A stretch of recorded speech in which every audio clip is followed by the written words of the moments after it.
passing out the last Chromebook, making sure that kids across the state were getting internet access to their homes.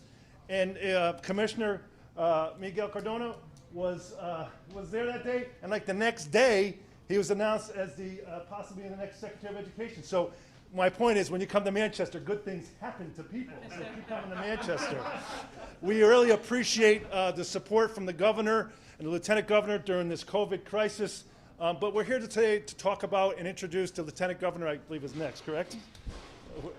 Okay.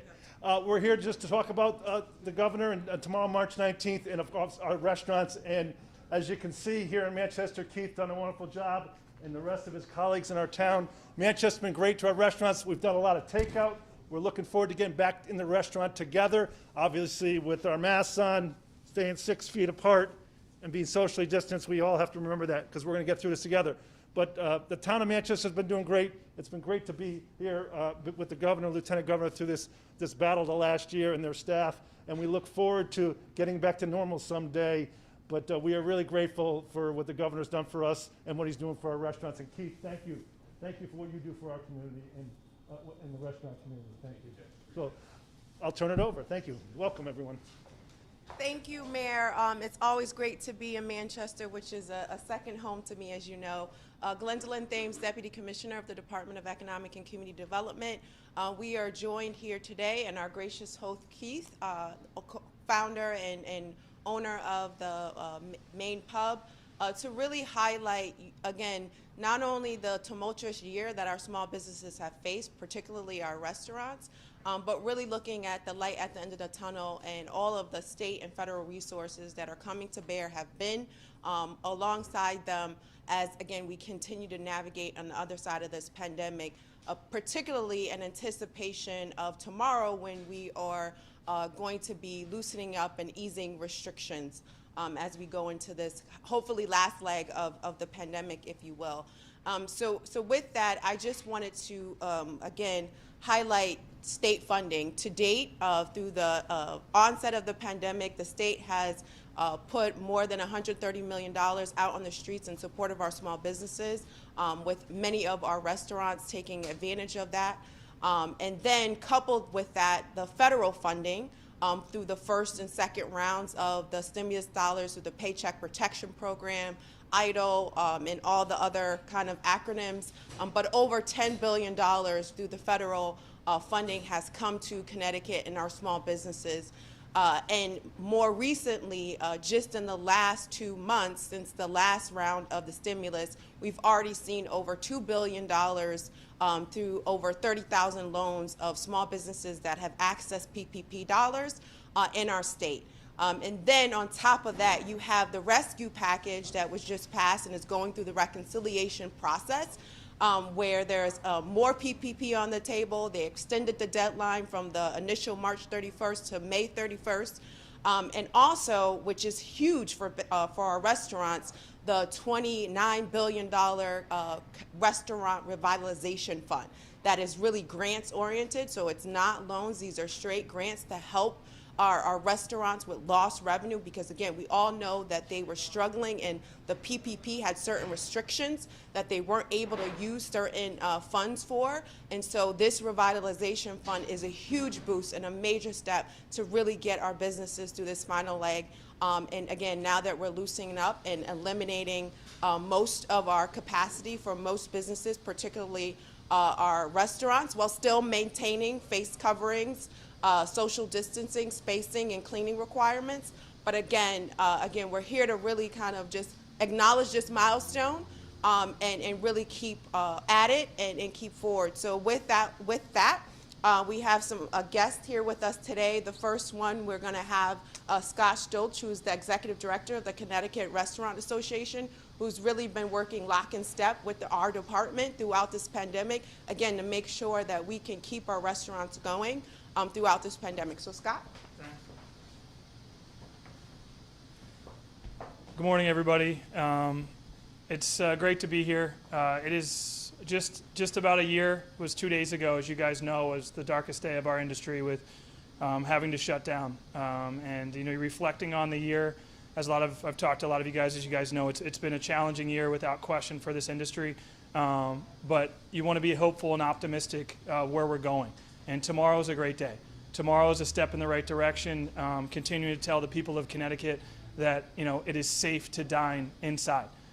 Inside our restaurants, what they have done, it has been safe throughout, but we continue to see more and more folks getting double vaccinated, more and more people understanding the efforts that these restaurants, like Keith's restaurant that we're in today, they're making to keep you safe. And it's exciting. Obviously, yesterday was St. Patrick's Day. This weekend we have March Madness going on, and we've got Easter coming up. So really getting our restaurants back on a pathway to recovery, and it's exciting to be here and to continue to work. I would be remiss if I didn't obviously thank the governor, the lieutenant governor, Gwendolyn, everybody here that has allowed us to be part of this conversation, allowed us to work as an industry over the last year to put us on a path towards recovery. There's a lot to look forward to, not only with March 19th tomorrow, but also with the financial packages, the stimulus bills that have been passed, the support that we've continued to receive. Still not out of the woods yet, but at the same time, I'm fortunate for where we are. I'm fortunate for the effort of my team and my association moving forward and trying to help every restaurant in our state survive. We know we've lost over 600 and more were permanently closed throughout this tough winter. My job now over the next few months is to help every restaurant get back on their feet, hopefully reopen their doors. We are here at the main pub on Main Street. It celebrated 40 years in June.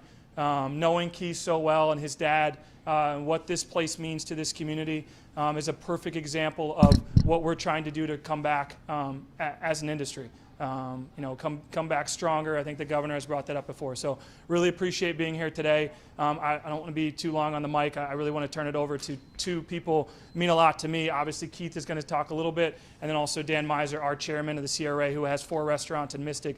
Both of them have been vital and crucial and are moving the ball forward here. So, Keith?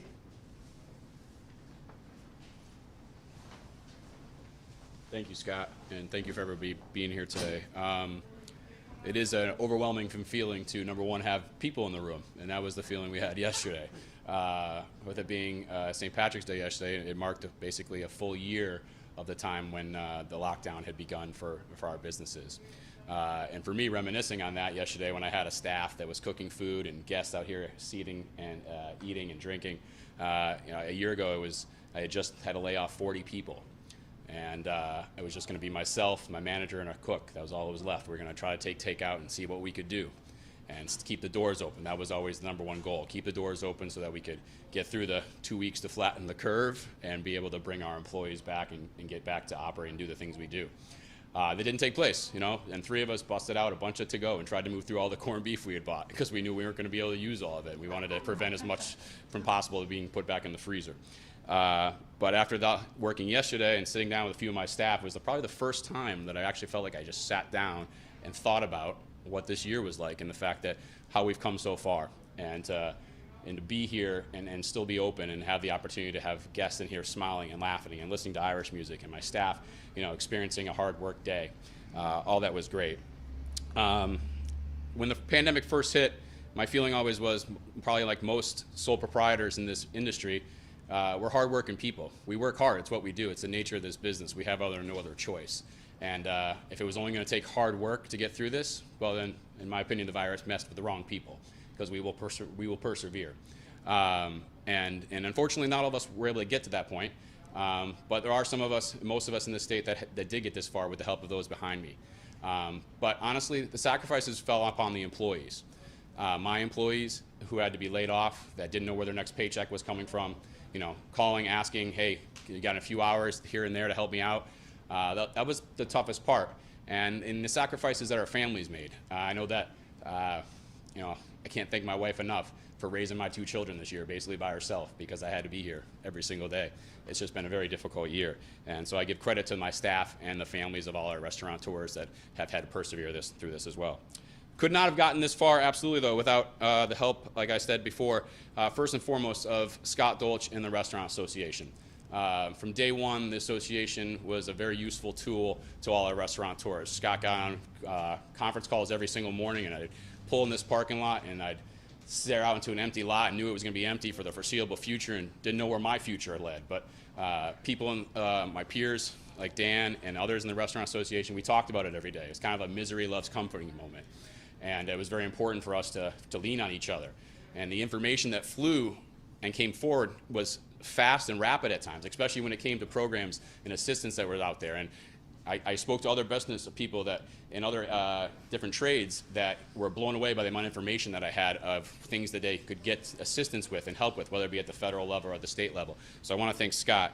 And then obviously the governor's administration, as well as Mr. Lehman at the Department of Economic.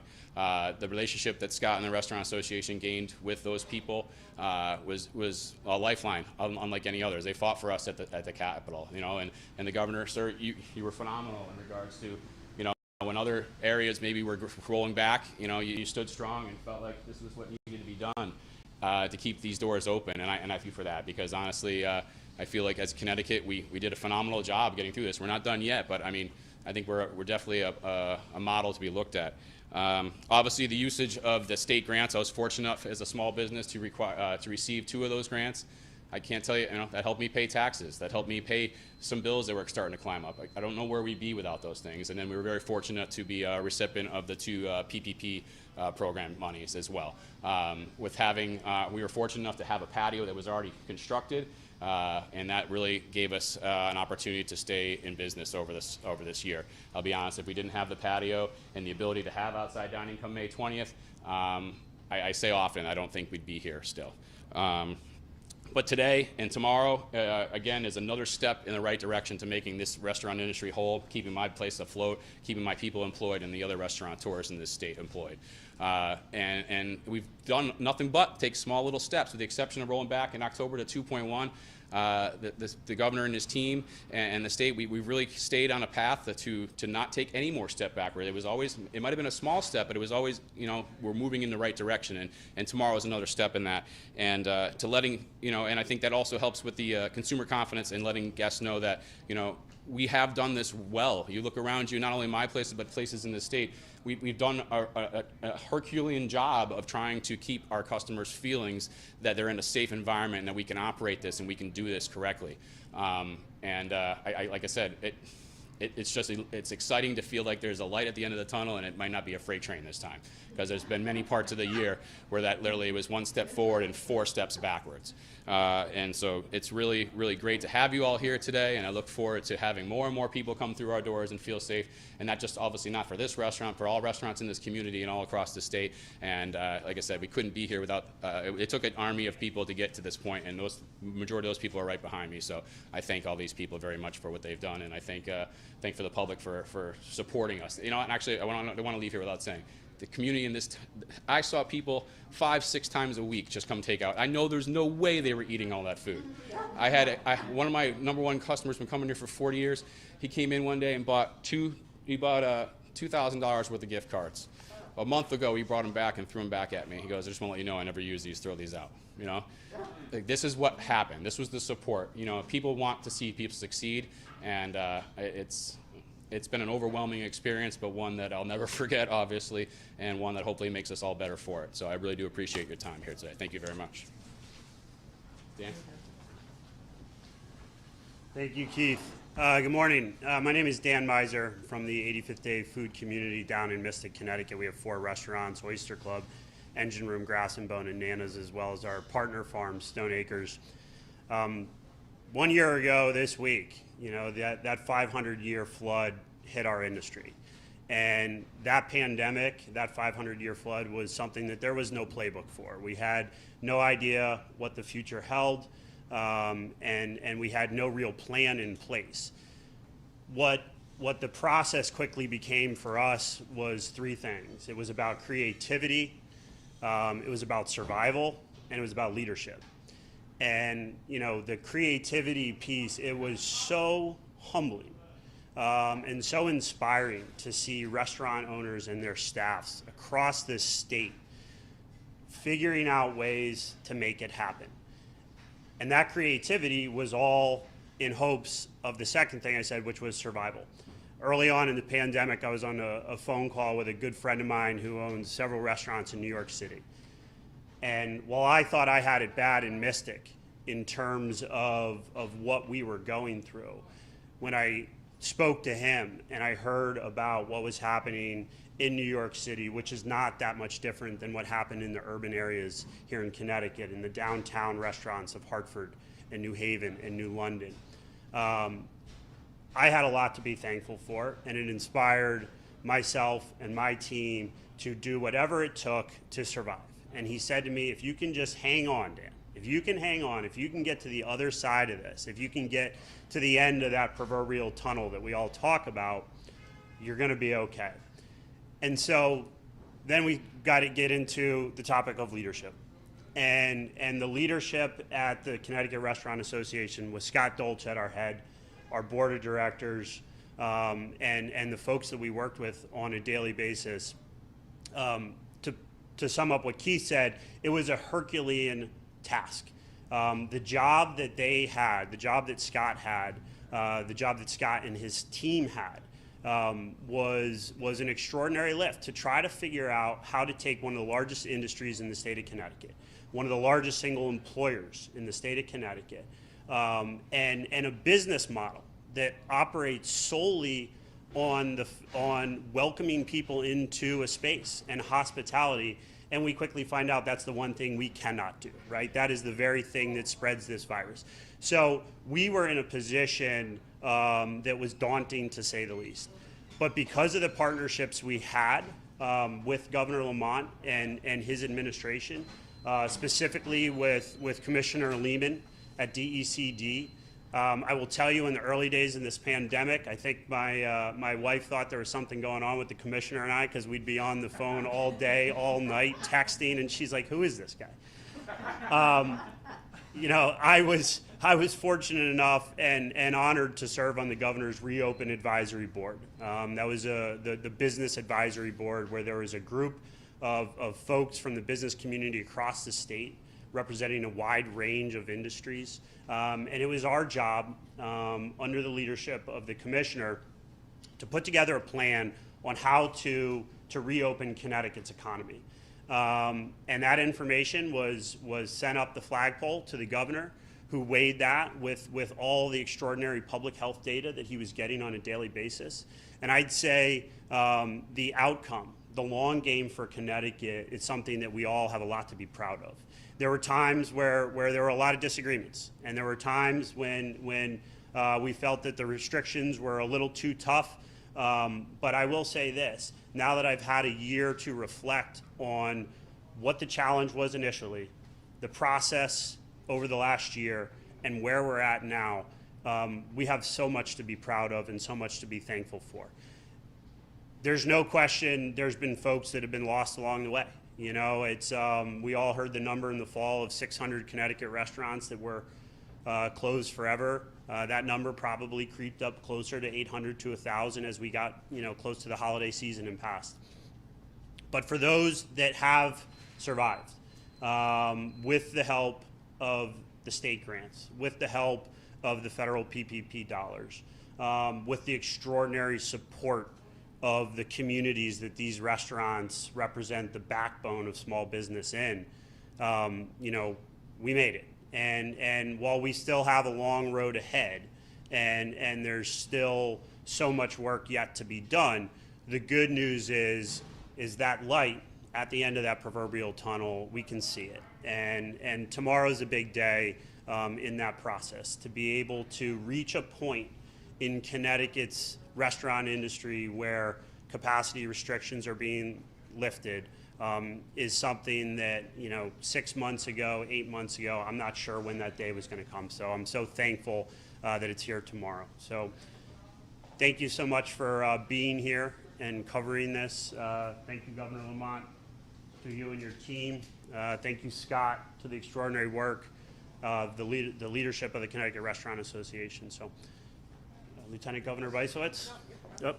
Thank you, Dan, and Scott and Keith. Appreciate the partnership, and just to echo that, you know, we were absolutely building the plane as we went, and we were in uncharted territories, and it was because of that close collaboration and communication and ongoing communication that really made a better process and a better product and a better outcome and led us to where we are here today. And so next we'll have State Representative Carolyn Simmons, who has traveled all the way down here from Stamford.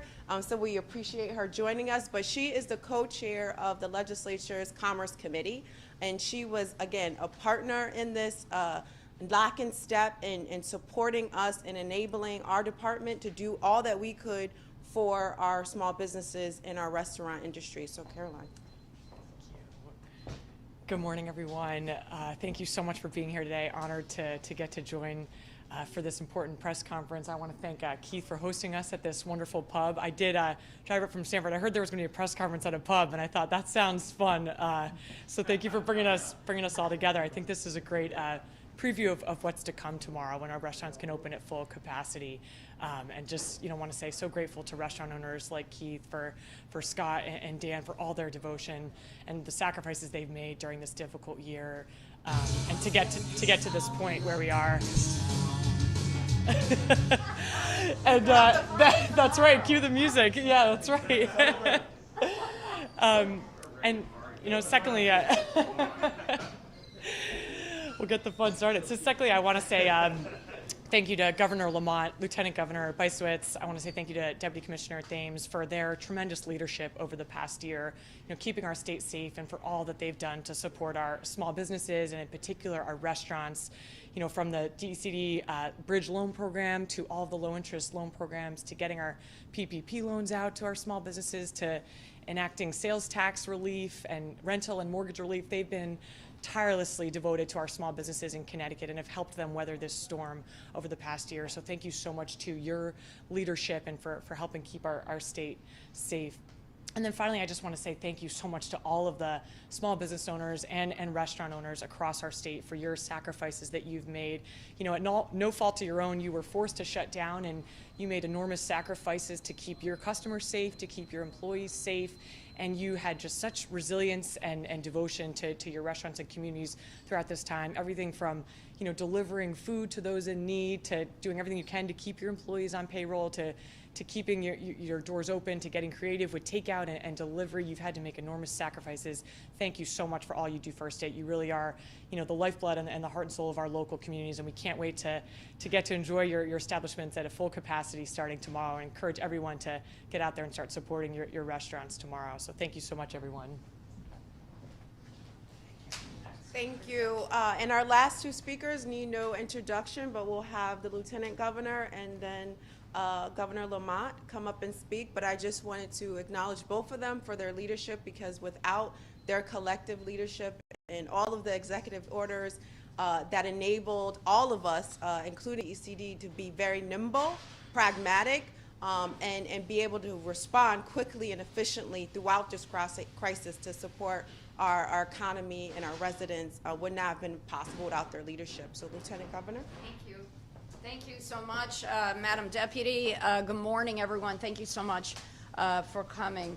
Our restaurant businesses are the lifeblood of our state. We have over 8,000 restaurants that employ over 160,000 people in our state. This is a big part of our economy, and over the last year and a day or two, we have witnessed restaurant owners step up with creativity, and you see it on display here, putting up lucite barriers to keep their patrons and their employees safe, building out patios and using parking lots for outdoor dining, doing takeout.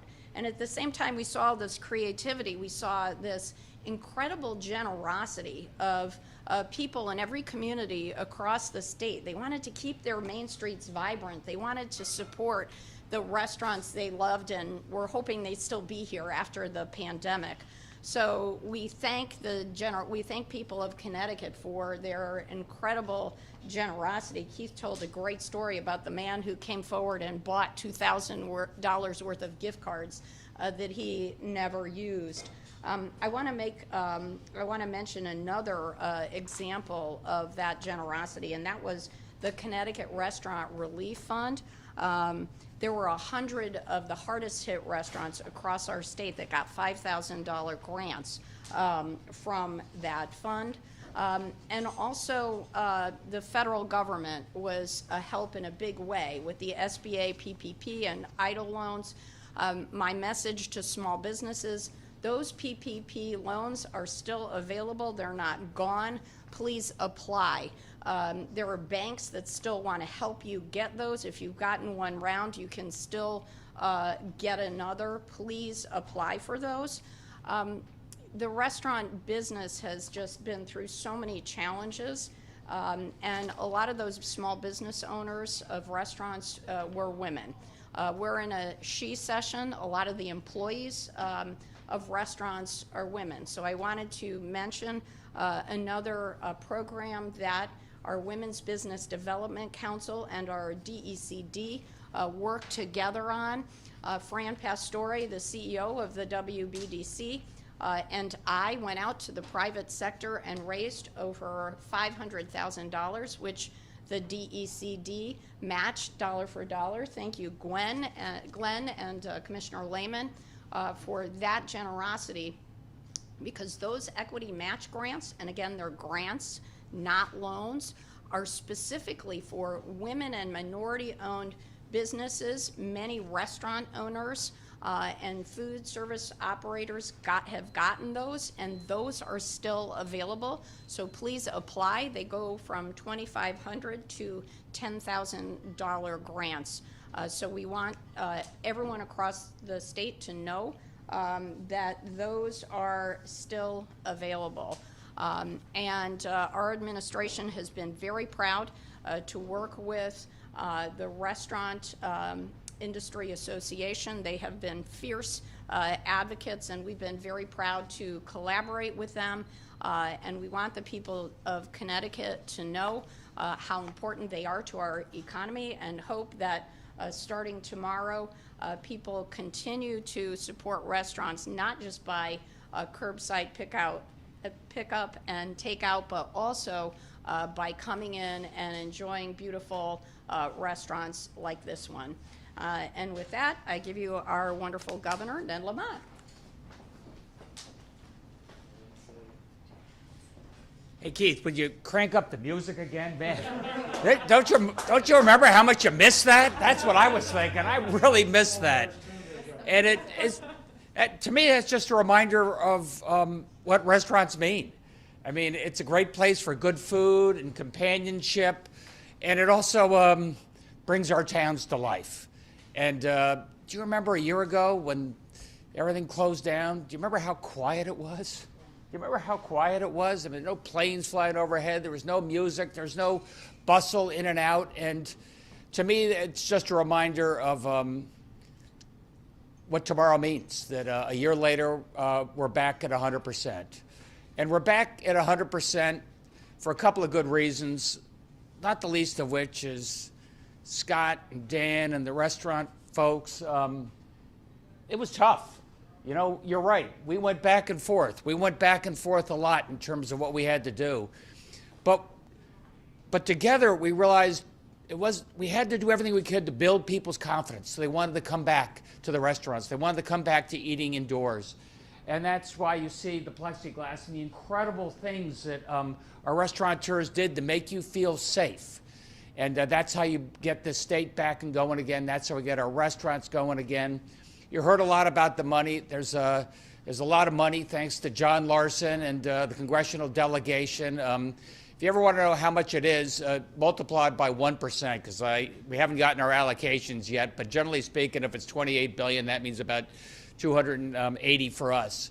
But that's going to be for plexiglass and ventilation, but also really hope that we think big and think about how we transform the state and how we transform eating. I mean, you know, I'd like to think, Jay, that outdoor dining is a much bigger part of our future. I think it's a big piece of Manchester. I think it's a big piece of bringing our towns and cities back to life. Boy, we know how much we missed it a year ago.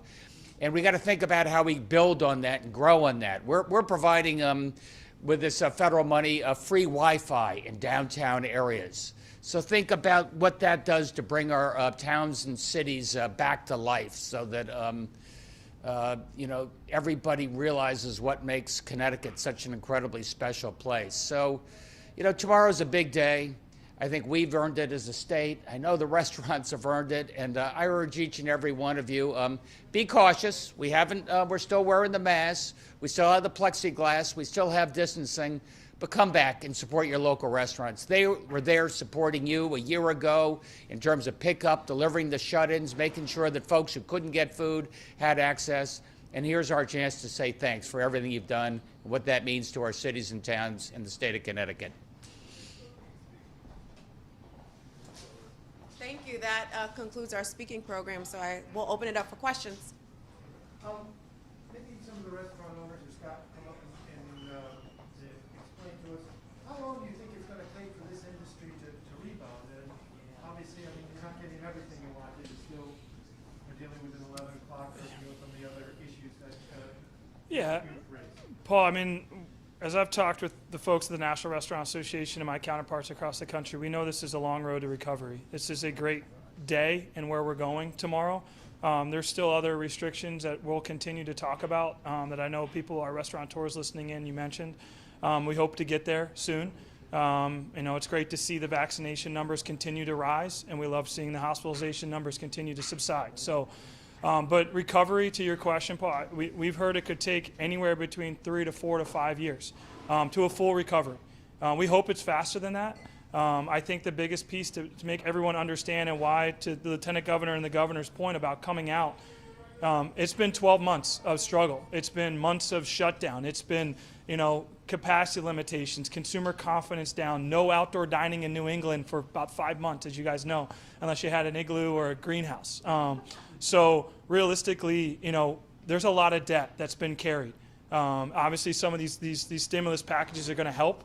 But I do worry about the next 6 to 8 months to make sure every small business is given the opportunity to get back on their feet and get put back on a pathway to recovery. And I think I'll just make one other comment too to the governor's point at the end is, I think it's great with the mayor here as well, like hoping to expand outdoor dining again in 2021 and beyond, because we know what that's done not only for the restaurants but for our towns. We saw it happen. We saw our towns work so closely with our restaurants to be open to using a parking lot, to using a grassy space. That's huge, and we hope we can continue that. We're working with our legislators now to try to make that a reality beyond April 20th. But yes, it's going to be a long road to recovery, Paul, as everyone knows. But it's still a great day to be here and talking through where we've been in the past to where we are a year ago. So I don't know if you guys. I think you nailed it.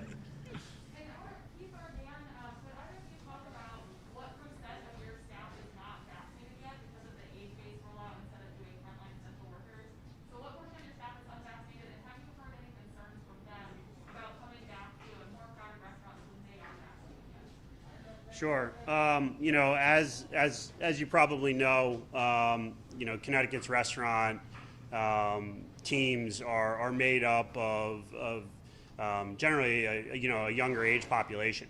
So out of my 165, I think is where we're at, 165 team members, we have 3 that are vaccinated, and that's strictly based on age.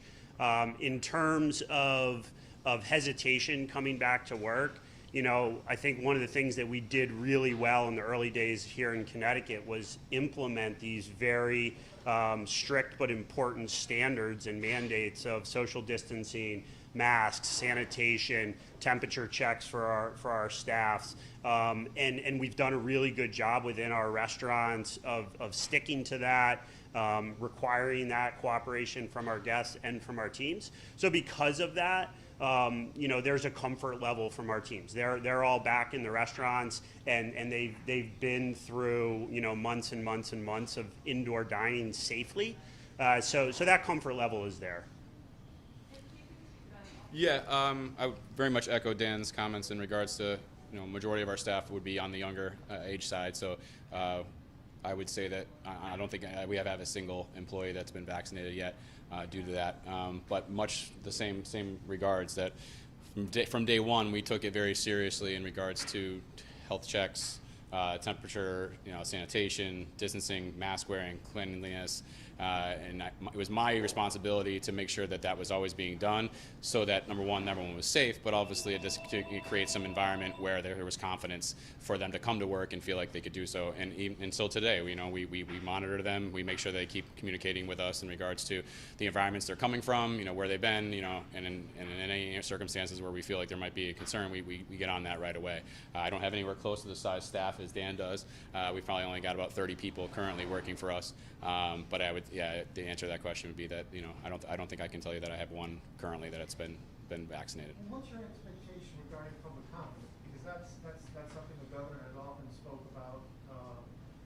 That you can open this place up, we can lift the capacity, we could even lift the 11 p.m. curfew, but that's not necessarily going to bring people back.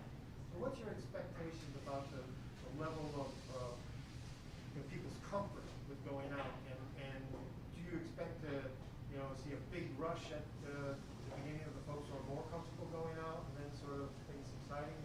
I'll take this. No, Paul, it's a great question. I think what we've seen, this is about consumer confidence. Our industry is consumer confidence. Everything, it doesn't matter how big your restaurant is, how much you can space out, or how many seats you can have. It's about whether the comfort level of customers. And I put our industry, I've said this from the beginning, I put our industry up against any other leader. We're leaders in safety and sanitation. And I think that the message today is it is safe. It's been safe to come out to eat. I think we've seen an uptick. We saw it yesterday. We saw it really around Valentine's Day. People are starting to come out.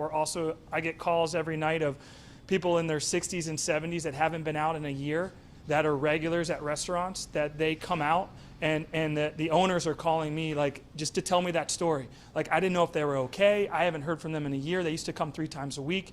And I saw them for the first time enjoying, because they feel safe now with both their vaccinations, and they're out supporting that restaurant beyond the takeout and curbside. So we're going to need to continue to work on that confidence. But I implore anybody listening right now that come to the main pub, come to any of Dan's 4 restaurants, and see the efforts that are made to keep people safe and making you feel comfortable to get out. And obviously, I think we're all tired of cooking at home for the last year and want to eat out at a restaurant. Are you guys as an association planning any kind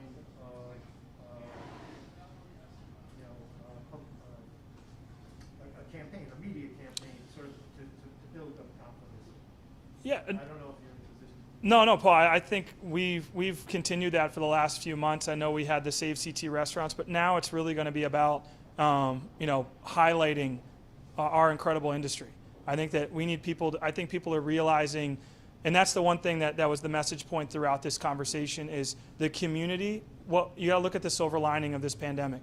The community support, and we have some phenomenal small businesses, not just restaurants, but our restaurants specifically in our state. Culinary tourism is a real thing. I'm excited for the spring and summer for people to want to go, to downtown Manchester to come to these restaurants, go to Mystic and go and visit and support these restaurants. And we're starting to see that. But obviously, as an association, we need to continue to make that top of mind. And I applaud even the media that are here today that have kept our industry top of mind and continue to tell every 8,000 every one of these restaurants has a story. And we hope that we can tell that story and help people come support them. Governor, you've often stated your preference to continue to eat outdoors. It's a little chilly still at this point as spring is upon us. I ate indoors Saturday night. I've had my second vaccine and felt pretty good. So you're going to be going inside restaurants yourself? I will. Personally speaking, if it's a warm spring day, I prefer to be outside, but I feel very confident. Look at the efforts been made here to keep you safe. Absolutely. What about the Lieutenant Governor? He's older, so I'm not fully vaccinated yet, but I can't wait to get my second shot and be able to go to restaurants. And this weekend's going to be beautiful, so can't wait to go to an outdoor restaurant.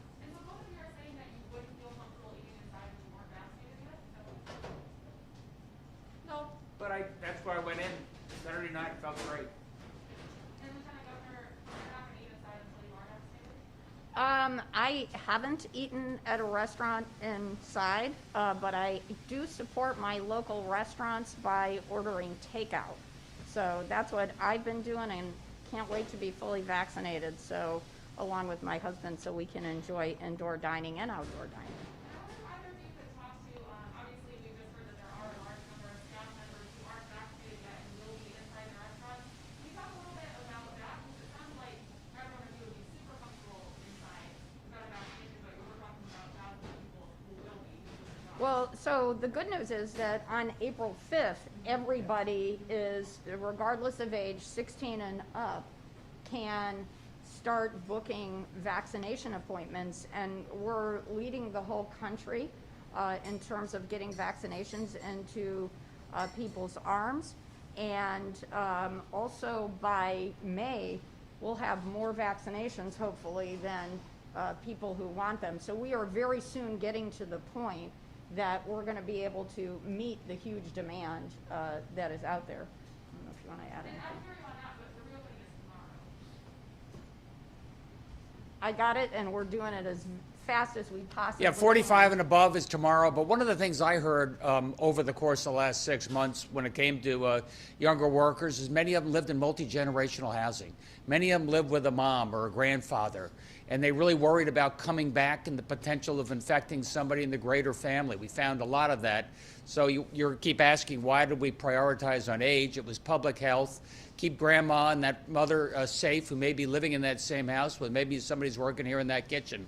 And everybody's going to have the access to the vaccination in less than a month, or a little over a month. But that really question also goes to the public confidence issue, right? I mean, you know, if you're going to a restaurant and you're vaccinated, then that doesn't mean that you can't get COVID. It just means you're protected against COVID. You may not get as sick, you may not have to be hospitalized, and you certainly may not die. So, you know, how did... Hey guys, nobody's going to be 1,000% safe until everybody gets vaccinated. I can't stop the economy until everybody has their 2 shots. We just don't have enough vaccine right now.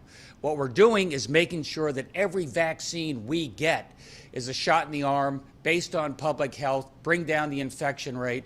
And that's why we're here today, because I think people are feeling more confident that in the meantime, we're doing everything we can to keep you safe. And within a couple of months, everybody's going to have access to that vaccine. Governor, can you just remind folks the metrics that you did take into consideration to make it to this point? There was a lot of different metrics that you looked at, but can you just list those and remind the public how you got to this decision that tomorrow is the day to go forward?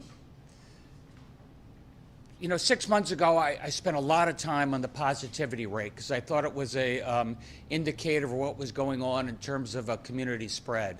I think now, with the vast majority of our folks who are most at risk, those over the age of 55, where 98% of the complications take place, now I worry a lot more about not the positivity rate, but just hospitalizations. That continues to go down. That means we have capacity to get back to a new normal as long as we're being safe about it. And that's the metric I look at, and our hospitalizations are at a probably 5-month low. And as our vaccinations start to open up to different age groups, especially that April 5th, I've got it circled on my calendar. What do you want people to keep in mind? We know that this is going to be a process. What do you want to do to remind people that just because they can't get a jab the first time that they log on, that it's not Yeah. limited to the No, thank you for that question. I'd say 2 things. There's always a big rush when you open up to a new age group. I'd urge you to be a little patient, especially if you're healthy, you're not a restaurant worker, you can telecommute, you don't have to be there. Let those who are forward-facing, maybe a little more at risk, let them get to the front of the line. I'd remind everybody that, you know, within a week of that opening, there'll be a lot more. We're getting a lot more vaccines, getting a lot more, in particular, J&J, over the next couple of weeks. And that's why we feel very confident that everybody's going to have access in less than 6 weeks. And if I had one other reminder is, you know, they said, hey, you're opening up at 100%. Doesn't that make you a Neanderthal like the governors from Texas and Mississippi? I said, a Neanderthal with a mask. We're still going to maintain some of the most important things we can do to keep people safe and to build people's confidence that you can know that you can come back to the main pub and do it safely. You had a pretty big announcement this morning about, I don't know, something about gambling.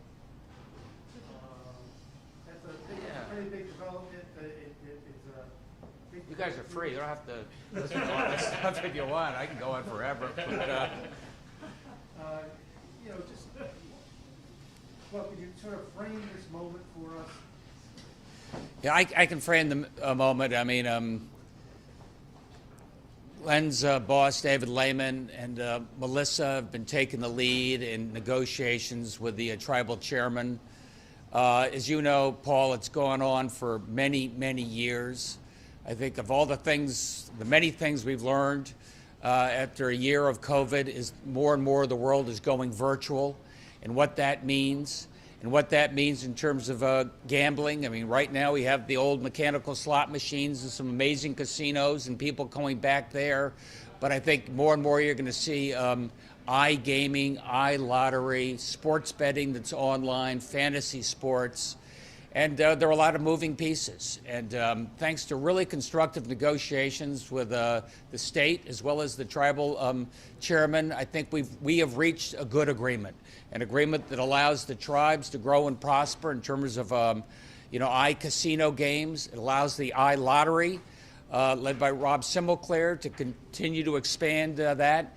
And the three of us together will be involved in the sports betting. It's something that all of our neighbors are doing, our neighboring states are doing, and Connecticut's going to play. I think it's a way to bring our cities and towns back to life. It represents the real revenue for the taxpayers. Do you think the sort of the economic pickle that this pandemic has put not only the state but the two tribes in contributed to this breakthrough? Because No, I don't think so. I'll tell you what, I mean, one of the things this pandemic reminded us of, Paul, is we're not an island unto ourselves. We're part of a region. So, yeah, I thought about the fact that New Jersey legalized it a few months ago, a couple months ago. I know New York is moving in this direction. Massachusetts is. So this is something we thought was the right thing to do. I think it's the right thing to do with our tribal partners who have been great partners over the last 30 plus years. And I think it's good for the people of Connecticut. Governor, can you talk more about the revenue aspect of this? How much will this generate, do we estimate? I can tell you that we don't have anything in this current upcoming year's budget. It's going to take a while. We still got to go down to the Bureau of Indian Affairs. We got to get some compact approvals. But I think over the next few years, I think it's going to be significant. I think it's going to be, certainly the tens of millions for each of the tribes as well as for the state, and it's going to go up from there. I think it's a big piece of the entertainment economy. when do you expect the first legal sports bet to be laid? When do you expect the first internet gambling transaction to occur? Where's Derek? Derek and I drove here today. I said I was ready to bet on the Yankees and he could bet on the Red Sox.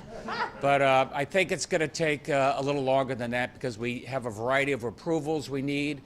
Paul, as you know, we got to go through the legislature and get the compact, reworked. We got to figure out what the regulatory process is going to be. So it may not be until later this year. Governor, regarding the American Rescue Plan, do we have an idea yet of how many restaurants will qualify, how many businesses will qualify, and who will qualify if they've already gotten PPP in the past? Yes. The answer is whether you've gotten PPP in the past, that makes no difference. You're still qualified for this. But as I was telling Scott, use this to think creatively about how you can reinvent your restaurant industry and what that means in terms of outdoor, more broadly, bringing our cities to life. I just got off with all the educators, the superintendents and the teachers. There we've got $1 billion. And that's not just for ventilation and masks. That's to make sure that all those kids have been left behind, they come back up to speed. And that's not just for this year, but that's over the next couple of years. How do we reinvent a restaurant? How do we reinvent gambling? How do we reinvent education and make sure we learn from this last year? Thanks, everybody.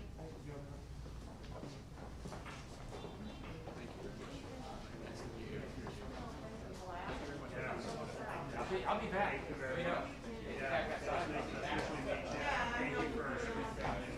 Well, you made the effort. It's a great place to show.